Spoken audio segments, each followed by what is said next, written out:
સતત વિવાદોમાં રહેતું Vesu police station ફરી એક વખત વિવાદમાં સપડાયું છે. વેસુ વેસ્ટ ફિલ્ડ કોમ્પ્લેક્સ નજીક અશ્લીલ હરકત કરવાના આરોપમાં વેસુ પોલીસ સ્ટેશનમાં લવાયેલા 40 વર્ષના યુવકનું પોલીસ સ્ટેશનમાં જ રહસ્યમય સંજોગોમાં મોત નીપજ્યું હતું. બનાવની જાણ થતાં પોલીસ વિભાગના ઉચ્ચ અધિકારીઓ પોલીસ સ્ટેશને દોડી ગયા હતા અને તેમણે તપાસ શરૂ કરી હતી.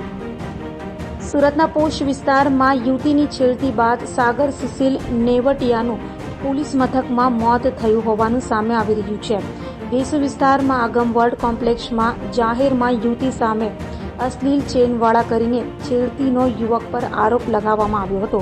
આસપાસના લોકોએ કંટ્રોલ રૂમમાં ફોન કરીને ઘટના અંગે જાણ કરતા વેસુ પોલીસે યુવક અને ફોન કરનારને પોલીસ સ્ટેશનમાં લાવી કાયદેસરની કાર્યવાહી શરૂ કરી હતી. દરમિયાન યુવક ઢળી પડ્યો હતો અને મોતને ભેટ્યો હતો.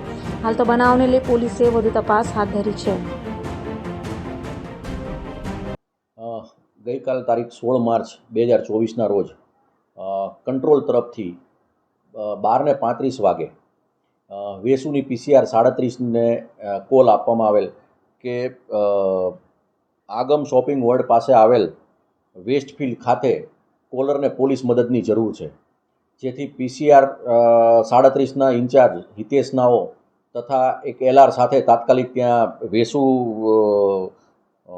આગમ શોપિંગ વર્લ્ડ પાસે આવેલ વેસ્ટફિલ્ડ ખાતે પહોંચી ગયેલા અને ત્યાં તેમણે જોયેલ તો ટોળાએ એક ઈસમને પકડી રાખેલ અને ટોળાએ એમાંથી જણાવેલ કે આમણે અશ્લીલ હરકતો કરેલી છે. એટલે જેણે કંટ્રોલને કોલ કર્યો હતો એ ઈસમને તથા અજાણ્યા ઈસમને અને કોલરના એક મિત્રને, એ 3 વ્યક્તિઓને લઈને PCRના અધિકારીઓ છે એ વેસુ પોલીસ સ્ટેશન ખાતે આવે છે અને વેસુ પોલીસ સ્ટેશન ખાતે આવી અને આ અજાણ્યા ઈસમને રૂમમાં ઇન્વેના અધિકારીઓને સોંપે છે.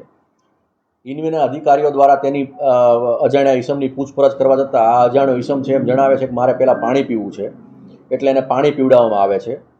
પાણી પીવડાવ્યા બાદ એક કહે છે કે મને છાતીમાં ગભરામણ થાય છે, તો 5-1 મિનિટ મને આરામ કરવા દો, પછી હું જવાબ આપું છું, એમ કરીને બાકડા ઉપર ઢળી પડે છે અને બેભાન થઈ જાય છે. એટલે તાત્કાલિક 108ને બોલાવવામાં આવે છે અને 108 દ્વારા તેમને સિવિલ હોસ્પિટલમાં લઈ જવામાં આવે છે અને સિવિલ હોસ્પિટલમાં ડૉક્ટરશ્રી દ્વારા તેમને મૃત જાહેર કરવામાં આવે છે.